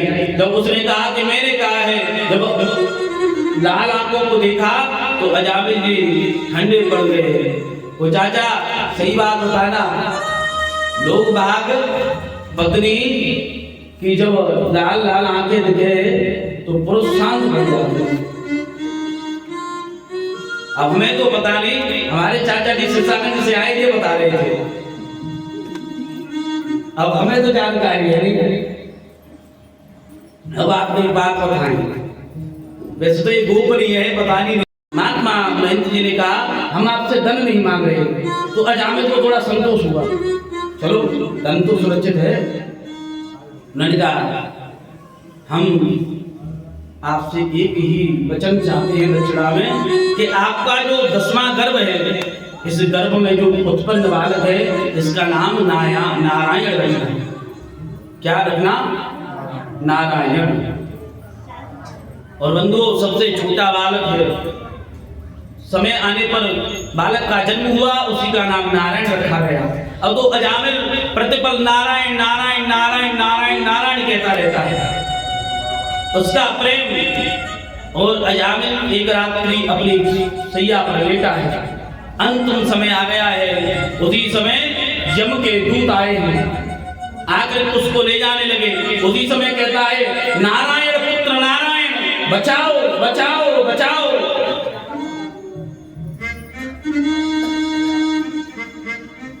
जब ये बोला है उसी समय भगवान के पार्षद भी आ गए। भगवान के जैसे ही पीतांबरधारी चतुर्भुज में प्रकट हो गए पार्षदों ने यम के दूतों को भगा दिया। अब दोनों में बातें होने लगी, ये बताओ किसने तो अपने पुत्र का नाम नारायण लिया है? तो पार्षद कह रहे हैं ये बताइएगा कि पहले परमात्मा का नाम नारायण था, किसके पुत्र का नाम था?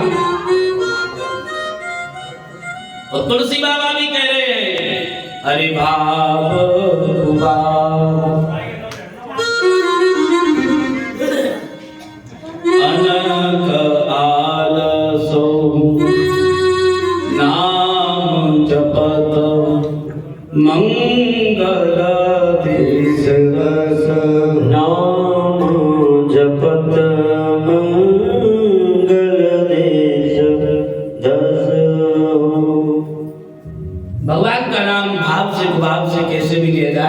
वो मंगल करता है। दूत चले गए, यमराज जी से कहते हैं ये बताओ इस पृथ्वी के स्वामी आप हैं कोई और हैं? ये रखी तुम्हारी नौकरी, जो आवे तो यही कहता है हमको भगा देता है। अब नहीं जाएंगे ऋषि को लेने। यमराज जी कहते हैं क्या हुआ बताओ जरा। उन्होंने कहा कि आज हमने कोई नारायण है और उनके पास आए और जैसे नारायण का नाम सुना महाराज यमराज जी ने मुख बंद करने के लिए कहा आप शांत हो जाइए, एक बार और आपने यही नाम लिया तो ये जितना भी नरक है सब खाली हो जाएगा।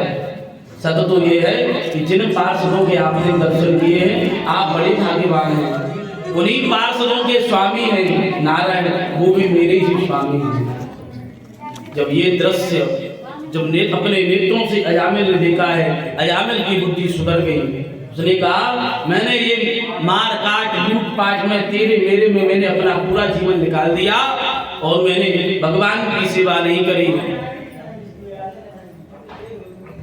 अजामिल अपने परिवार का त्याग करके वन में चला गया, बाद में भगवत प्राप्ति हुई। अब लोग कहते हैं कि उसी समय मुक्ति हो गई, नहीं, अजामिल ने 10,000 वर्ष तक तप किया है, उसके बाद में अजामिल की मुक्ति है।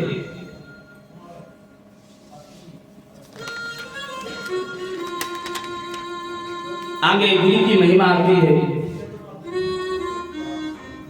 इंद्र की सभा लगी है। एक बार वह अपने नाच गान में मस्त है। गुरु बृहस्पति जाते हैं और गुरु बृहस्पति को वो मदिरा में मस्त इंद्र न तो गुरु के दर्शन करता है, वो मस्त रहता है। बृहस्पति गुरु खड़े रहते हैं लेकिन वो उन पर ध्यान नहीं देता, बाहर आते हैं, देवताओं का परित्याग कर देते हैं, अपने आप को छिपा लेते हैं। उसके बाद में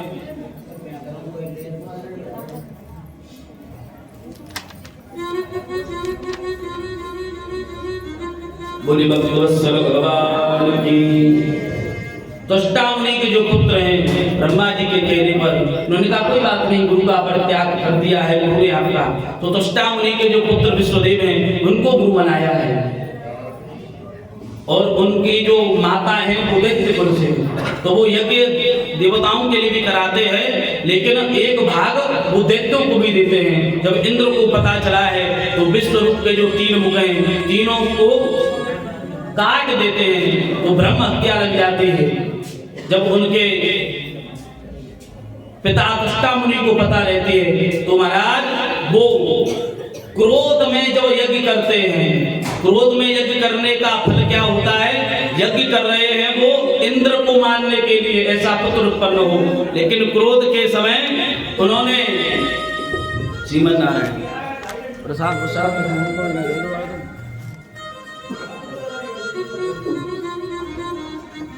प्रदीप दिया।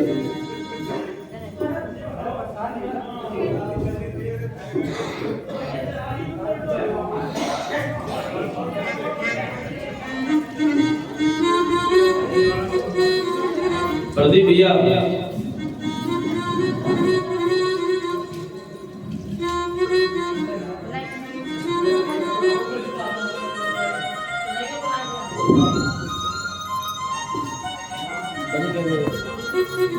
ब्रह्म हत्या त्वष्टा मुनि जब यज्ञ करते हैं कोप में आकर के, तो इंद्र के द्वारा जो ऐसा पुत्र चाहे जो इंद्र को मारे, और कोप के कारण उनको पुत्र ऐसा मिलता है जो इंद्र के द्वारा मारा जाता है, वृत्तासुर।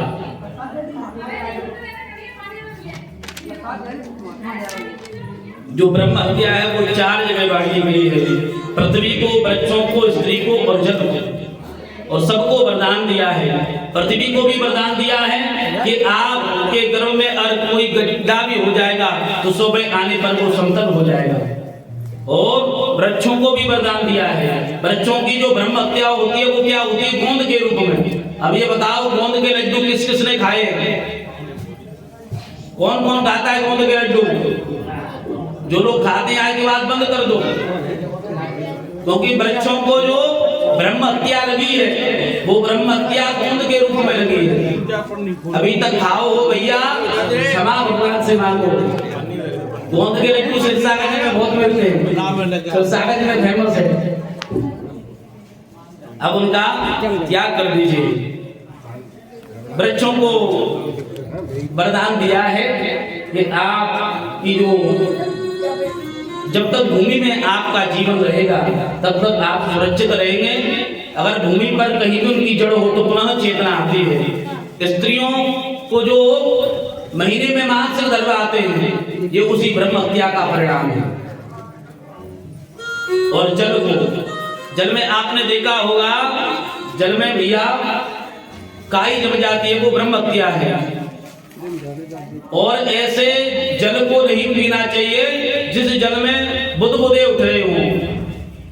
बहुत सा जल रखा रहता भी है, उसमें बुदबुदे आने लग जाते हैं, उसको अगर हम पीते तो ये समझ लो हम ब्रह्म हत्या को पी रहे हैं।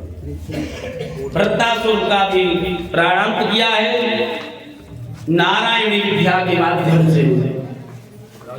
49 मर्दगुणों की कथा रहती है। परीक्षित जी महाराज कह रहे हैं कि एक बार युधिष्ठिर जी सुखदेव गोस्वामी कह रहे हैं परीक्षित महाराज से कि आपके जो काका हैं युधिष्ठिर जी, उन्होंने एक बार राजसूय यज्ञ कराया है। उसे राजसूय यज्ञ में शिशुपाल इत्यादि बेटे हैं और सब कहते हैं कि इस यज्ञ में पहले पूजा किसकी होगी? कृपाचार्य, द्रोणाचार्य, पितामह, भीष्म, पांडव, कौरव सभी कि इसमें भैया सर्वप्रथम पूजा किसकी हो? तो सुखदेव स्वामी कहते हैं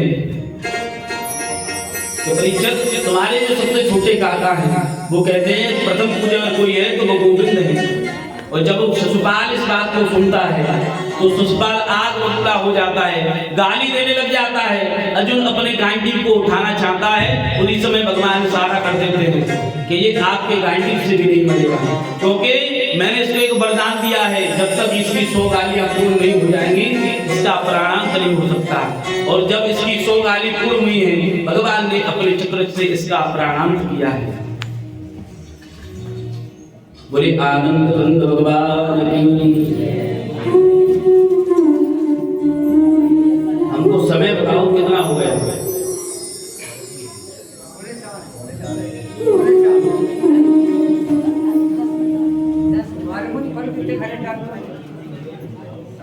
आज बता बोलते हैं हाँ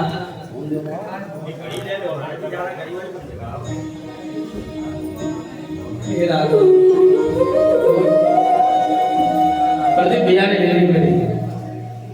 बोली आनंद कंद भगवान की। इसी क्रम में जब बरात भगवान हिरण्याक्ष का वध करते हैं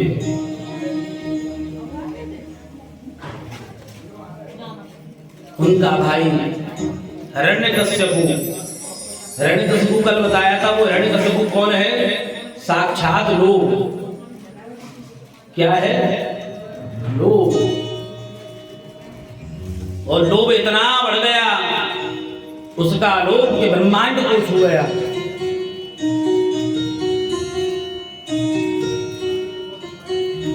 एक बार एक शुभ मुहूर्त जान करके हिरण्यकश्यपु तपस्या करने के लिए गया, तप करने के लिए गया और उसी समय देवता भी घबराने लगे, क्योंकि ये एक ऐसा शुभ और सिद्ध मुहूर्त है कि इसने तपस्या जिसने प्रारंभ कर दी वो अमर हो जाएगा, अभय हो जाएगा। देवताओं ने कहा अगर ये अभय हो गया, अमर हो गया तो ये किसी को नहीं छोड़ेगा। देवता दौड़े दौड़े अपने गुरु बृहस्पति के पास में पहुंचे। इधर हिरण्यकश्यपु तप करने के लिए जा रहे हैं ब्रह्मा जी का। एक वृक्ष एक शिला पर खड़े हैं, उस शिला के ऊपर एक पीपल का वृक्ष है और गुरु बृहस्पति एक तोते का रूप बना करके उसी वृक्ष पर आ गए। अपनी पत्नी कयाधु से मिलकर के हिरण्यकश्यपु उसी वृक्ष के नीचे आ पहुंचे हैं तप करने के लिए। इधर हिरण्यकश्यपु कहते हैं ब्रह्मणे नमः, ओम ब्रह्मणे नमः। और उसी समय जो गुरु बृहस्पति तोता बने हैं वो क्या कहते हैं? नारायणाय नमः। हिरण्यकश्यपु कहते हैं ब्रह्मणे नमः। और उसी समय गुरु बृहस्पति जो तोते के रूप में हैं वो क्या कहते हैं? ओम नारायणाय नमः। अब तो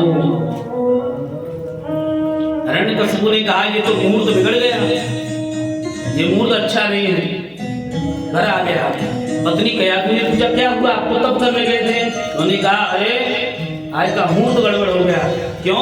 आज मैंने बड़ा आश्चर्य देखा, इस समय में ब्रह्मणे नमः कह रहा था और उसी समय एक तोता नारायण नारायण कह रहा था। क्या कह रहा था? नारायण नारायण। अब तो कयाधु खाते समय पूछे तोता क्या कह रहा था, तो हिरण्यकशिपु क्या कहता, मुंह से बोलो क्या कहता। और कभी स्नान कर रही है या फिर भोजन कर रही है, पांव दबा रही है, तो फिर पूछती कि वो तोता क्या कह रहा था। ऐसे ही ऐसे पत्नी हो तो इसी का तो लक्षण पत्नी है। पत्नियां त्रायते पत्नी, जो पतन से बचा ले वो पत्नी। आज हिरण्यकशिपु की जो पत्नी कयाधु है उसने 108 की माला करवा दी नारायण नारायण। और उन्होंने कहा कि स्वामी आप जा रहे हैं, लेकिन आप जब चले जाएंगे तो मेरा मन कैसे लगेगा।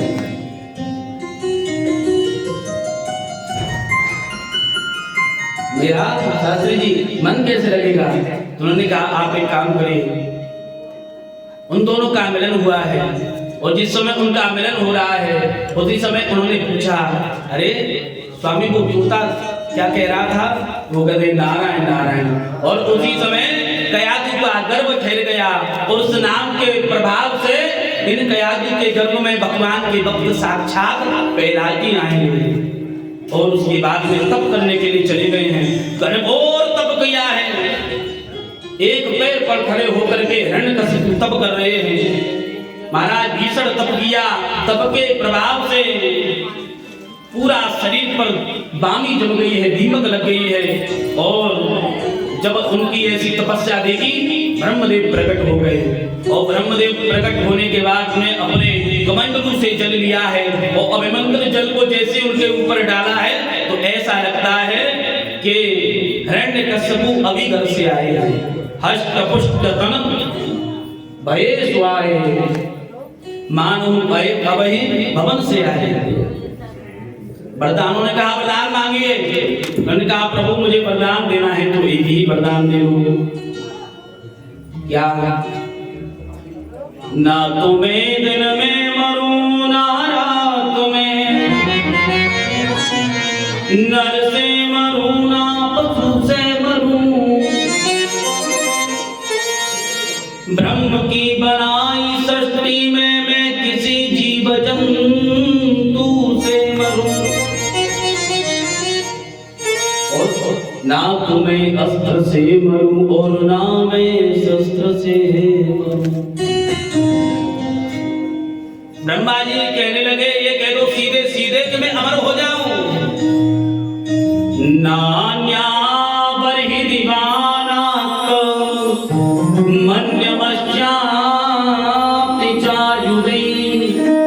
आप सीधे सीधे ये क्यों नहीं कहते थे कि मैं अमर हो जाऊं? तो मुझे देना, मैंने तप किया है। हिरण्यकशिपु कह रहा है मैंने तप किया है और तप के प्रभाव से मैं आपसे कह रहा आप मुझे दीजिए। ब्रह्मा जी ने कह दिया तथास्तु। जब वरदान पाकर के आया है अभिमानी हिरण्यकशिपु ने अपनी डंका बजा दी, त्रिलोकी का राजा बन गया है, देवताओं से स्वर्ग ले लिया, त्रिलोकाधिपति बन गया है। और जिस समय वो तप कर रहा था तो उसके जो 3 पुत्र थे उन तीनों पुत्रों को इंद्र ने मार दिया। और कयाधु को बचा करके उस समय जिस समय हिरण्यकशिपु तप कर रहा था नारद जी ने अपने पास में रखा है और सत्संग किया है। तो जब वो आए हैं तप के बाद में तो भक्त प्रहलाद का जन्म हुआ है।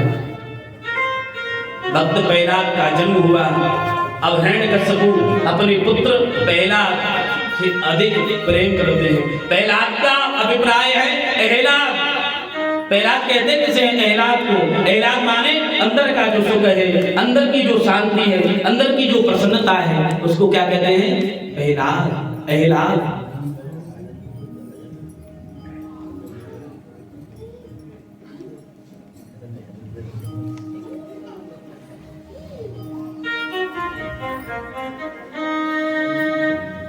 बड़े हुए हैं, विद्यालय में पढ़ने भेजा है।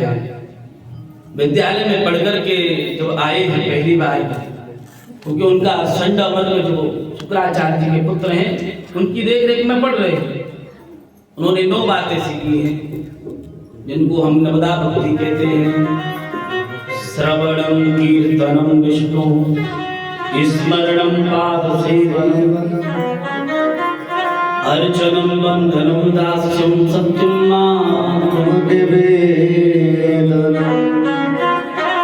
नवदा भक्ति 9 बातें सीखी हैं। हिरण्यकशिपु ने खुद से उतार दिया, डांटा है, अरे तुम उस नारायण के गुणगान को गा रहे हो, तुम याद रखो तुम्हारे काका का वध, हिरण्याक्ष का वध उसी नारायण ने किया है, रूप बदल करके किया है। संडमर्कों को भी डांटा है, आप कैसा ज्ञान देते हो? पुनः पढ़ने के लिए भेज दिया। अब तो जब विद्यालय में रहते हैं तो विद्यालय में उनका ऐसा प्रभाव है, संड अमर का दैत्य नीति सिखाते हैं, लेकिन वो दैत्य नीति सीखते तो हैं लेकिन उसका प्रभाव नहीं होता। अब तो उन्होंने अपने विद्यालय का वो उस आश्रम का ऐसा माहौल कर लिया है कि सब नारायणमय बन गया है। एक बार सब लोग कीर्तन करने लगे, बोला भैया कीर्तन करने लगे, श्रीमन नारायण नारायण श्रीमन नारायण नारायण नारायण श्रीमन नारायण नारायण श्रीमन नारायण नारायण नारायण श्रीमन नारायण नारायण नारायण श्रीमन नारायण नारायण नारायण श्रीमन नारायण नारायण नारायण लक्ष्मी नारायण नारायण नारायण लक्ष्मी नारायण नारायण नारायण भक्ति नारायण नारायण नारायण भक्ति नारायण नारायण नारायण लक्ष्मी नारायण नारायण नारायण लक्ष्मी नारायण नारायण नारायण श्रीमन नारायण नारायण नारायण श्रीमन नारायण नारायण नारायण श्रीमन नारायण नारायण नारायण। अब महाराज ऐसे कीर्तन चलता रहा, नारायण नारायण, एक जैसे बिजली का तार करंट लगता है और उसको जो छूता है उसको भी करंट लग जाता है, ऐसे ही एक दूसरे को जो स्पर्श करे वो सब लोग एक ही चीज गावे, क्या? श्रीमन नारायण नारायण नारायण श्रीमन नारायण नारायण नारायण श्रीमन नारायण नारायण नारायण श्रीमन नारायण नारायण नारायण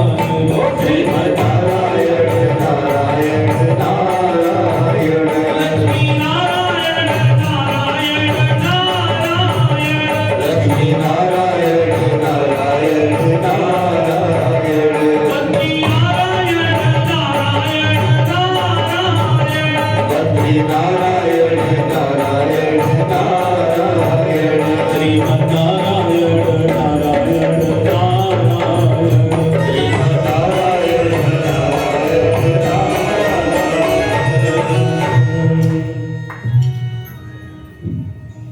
अब इस चीज की, इस सत्संग की जो खबर हिरण्यकश्यप को पता चली, बैराग जी को घर बुलाया, गुरु पुत्रों को पुनः डांटा है और अब तो ये स्थिति हो गई, अग्नि शीतलाम जागो, शास्त्री जी, अग्नि शीतलाम जातो जलश्च स्तनाम गतम अस्त्राणि पुष्पभावं च हरे नाम कीर्तनम् कभी जल में डुबोया जाता है, जल में डुबो करके मार दिया जाए, कभी खम्भों को गर्म करवाया जाता है और उससे कहा जाता है इससे इसको पकड़ाया जाएगा। कभी बड़े बड़े पर्वतों से गिराया जाता है, जब पर्वतों से गिराया जाता है भगवान अपनी अर्धांगिनी पटरानी पृथ्वी से कहते हैं अगर मेरे पुत्र को कुछ हो गया तो याद रखना संसार क्या कहेगा, एक मां ने एक पुत्र के प्राणों को ले लिया। ऊंचे पर्वत से आज प्रहलाद जी को गिराया जाता है, पृथ्वी मैया प्रकट होकर के अपने गोद में ले लेती है। हाथी से के पैरों से कुचलवाया जाता है तो आज हाथी से भी कह देते हैं हे माता लक्ष्मी आपका वाहन हाथी है, मेरे पुत्र को कुछ हो गया तो आप भी कलंकित हो जाएंगे। कभी भूखा रखा जाता है।